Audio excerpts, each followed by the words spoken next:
Alright then guys, welcome to the video and welcome back to the channel. Unfortunately this video is starting off in quite an upsetting way. If you follow me on Instagram you'd know this already, but my Civic got hit in Birmingham. I was working, it was parked in a hotel car park. Didn't know until I got home actually, I didn't even see it whilst I was there. It's been quite a while since this actually happened because I've been trying to figure out what to do and get quotes and stuff. But anyway, what I've decided to do is I'm not going through insurance because I'm pretty sure from who I've spoken to that they would write this car off if I got this fixed, because there's a bit of a dent here and scratches and stuff. So I've decided I'm just gonna have to bite the bullet and pay for it myself. Whilst that's happening though, I just thought if they're gonna have to blend halfway into the car anyway to match the color, I just thought now's probably a good time to sort out the rest of this side of the car. So I might as well just get the whole side of this car sprayed, because there's a few car park dings, scratches, and there's quite a big dent on the body line of the car, which has been annoying me for ages. Plus this is also the side where the front wing that we replaced is just a slightly different grey. So I just thought instead of just fixing this bit, it wasn't loads more money to sort out lots of other issues at the same time. So I just decided to just commit to doing that.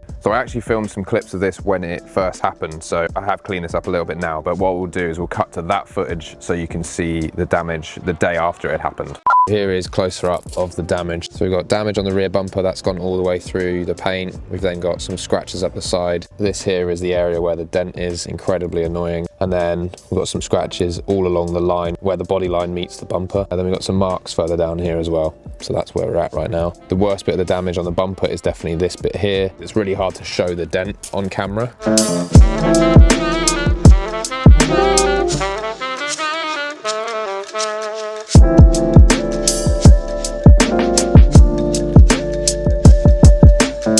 We interrupt our program to bring you this important message.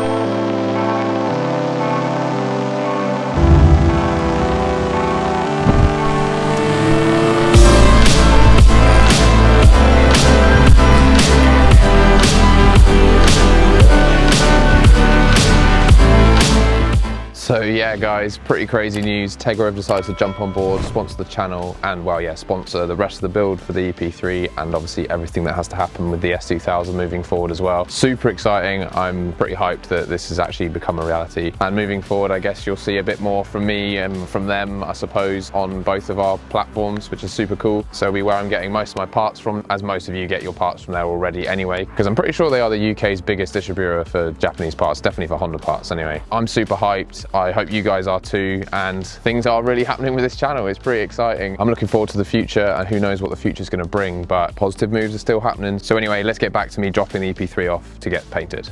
So then guys, Civic is dropped off at the paint shop. It is Rob Spray Services. It's got an Alfa Romeo in the booth down there at the moment, which is pretty cool. Taking the side skirt off because obviously this whole side of the car is getting sprayed. It's crazy seeing it without it though. It looks really weird with the holes and everything as well. Next time I see this is going to be in a week, but not that the work's going to take a week. I just physically can't get back to see this thing because I'm working away. Okay guys, just going to jump in here super quick. I asked Rob to just grab a couple of clips so I could put them in this video, and he's ended up filming basically the entire process, which is super sick. So I thought I'd throw all of this footage in because I think it's going to be interesting for any of you that either you know bodywork or have no idea like me. So this is super interesting for me too. So this is the work that went into the Civic.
first actual look at this thing in person, so I thought I'd get it on camera just to be able to show you guys. But I mean, already, even just the fitment of the bumper is so much better. Oh my God. There's no dents anymore. The wing is the right color. This is so insane that this is actually mine. It's like my car but in good condition, but it's actually my car. It's such a weird, like, I've been looking at the dent that was there for so long, being like, I need to get that sorted, and now it's sorted. Repainting that wing because it was the wrong color, like all these things, and now it's all done. There's nothing worse than having a dent right by the door handle, isn't there? Yeah, man, thank you, Rob. This is crazy. Wow, you just can't tell. So was it annoying to... It wasn't too bad. I mean, I had to reproduce this line. I had to emphasize pulling out this part over all else, and then the rest of it where it was pushed in was kind of less of an issue once that line came out. There's colour like down the whole side of the car, so the colour that I bought is now covering the whole side. It's not a bad match. You can see the bonnet might look a little bit more red than the wings, but it's kind of the same on both sides. It's almost like the wing that I've painted matches the wing on the other side, and now the bonnet's out. I mean, it all looks pretty good. The finish on it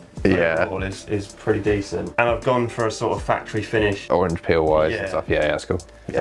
If you decided later on that you wanted the whole thing flatted back and looking a lot smoother, then we can think about that, but it involves essentially wet flatting the whole car and then buffing it all back up to give it that glass look, if you like. That's good to know. There's a good finish on the tops of the, these parts. Yeah. As you look down the car, there's a little bit more orange peel on this quarter panel. This door and the quarter panel have been sprayed before since from new, and often you get dryness down the lower part of the door where whoever's spraying it is kind of gets to the bottom of the door and is not really that interested by the time they've got down there.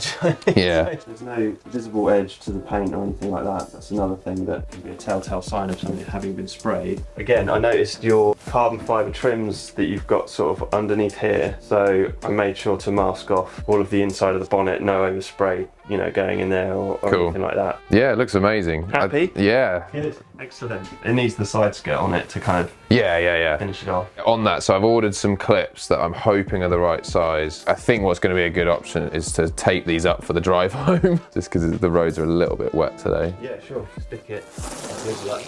Anyway, guys, we're going to tape that up and then I'll pull it out and we can have a look at what this thing looks like. It's coming out the shop. Sorry, it's a bit flary at the moment. Sun is gleaming. Look at that. It does look very strange without the side skirt. So, like I've already said, I'm waiting for some clips to arrive because I snapped a couple of clips when taking off the side skirt. So once those clips arrive, we can get the side skirt back on and get a final look. But this is the first look in full daylight. Obviously, the damage all being around here, that was obviously the main reason for coming. The dent that I had in the door on the body line of the car along here was so annoying and had been annoying me for so long. Like, that being fixed, I think is more what I'm happy about right now, which I know is so weird. Even the bumper just fitting a bit better. The whole side of this car is nice and fresh now. Again, also the wing being the right color and everything. Just, I know I'm repeating myself quite a lot here, but as this is the first time I've seen it, this is incredibly exciting. So if you're interested in getting any stuff sprayed by Rob, I'll leave all of Rob's info in the description. Even though just getting that fixed would have been enough, like having all these little dings and dents sorted along the side of the door as well is amazing. So yeah, big shout out to you, Rob. Thank you very much. But I'm basically going to drive this back and I will pick this video up once I've got the side skirt so we can clip that back on. I'll see you guys in the future. Right guys, I'm finally back. It's actually been an entire week since that last clip because these clips that I need for the side skirt took forever to arrive. So what I've done is I've washed the side skirt and then I've started putting these clips in. But before I install this thing, I thought I would show you the clips because that has been a confusing part. So let me show you why I've even replaced these clips as well. So as you can see, we've got new clips in all of these clip holes down here. This is basically the aftermath of what happened after trying to take it off. So you can see that's completely unusable. And this is one of the new clips. So I found these on eBay. These aren't genuine Honda ones because the genuine Honda ones are like £3 or something per clip, and I paid just over £3 for all 10 of these. I will pop the part number of these on screen, but I'll also leave a link for these down below if you're looking to pick these up because it took me a while to figure out. Well, I actually gambled on hoping these were the right ones, so they've shown up and they are. Luckily, I didn't break this bigger one because that's again another £3 for those, and I don't think you can get those apart from Honda. This clip is fine. I'm actually going to leave that one, so then I've got one spare just in case. It is now time to finally get this thing on the car and see what this thing looks like with the side skirt on. I'm hoping it should be a lot easier to get in because getting it off was a bit of a nightmare. I guess let's see what happens. Boom, just like that. I mean, obviously that is just the clips, so there are a few more screws and stuff to get in. So these are everything I had left over from before. As you can see, I didn't actually break all of these clips. I will hang on to those though, because that's useful to keep. One thing I cannot seem to find is a part number for this thing. It's the pop clip thing that goes around the sill. It basically goes up into the body of the car. I can't seem to find a part number for that, so if anyone knows, please let me know down below. Apart from this mangled one, I don't actually have any other ones, so I'm gonna have to put this one back in. And then also these two screws screw the front wheel arch liner into the, I guess, the front of the side skirt. Right, let's see if I can even clip this thing in first. Okay, then it's just the two Phillips head screws in here. I'm gonna screw those in and I'll get back to you once that's done. All right guys, I was actually gonna take this somewhere cool and show it to you, but it's just started to rain a little bit. I gave the wheels a quick wash as well because they were a bit filthy from the body shop, and everything has come together on this side looking incredible. I am so happy with the outcome of this. It's just, like I've said already so many times in this video, just having all of the little dings and dents that have been annoying me for literally years. Having all of that sorted just makes this car look so much better on this side. Obviously, there's still the other side to do at some point, so that will get done at some point in the future, maybe when I've got a bit more spare cash, not spending on the S2000. Once again, huge shout out to Rob for such a great job and for filming all of the clips for this video. Like, definitely was not expecting that much stuff from him. It's been really cool to watch my car get worked on like that. Hopefully you've enjoyed this one, guys. I certainly have enjoyed editing it because obviously I didn't shoot half of this video, so it's pretty cool to watch back this stuff. Don't forget to subscribe to the channel if you want to see more videos with the EP3 and with the S2000. Leave a comment down below on what you think of how this thing looks now. Don't forget to like this one, subscribe, and I'll see you guys in the next one.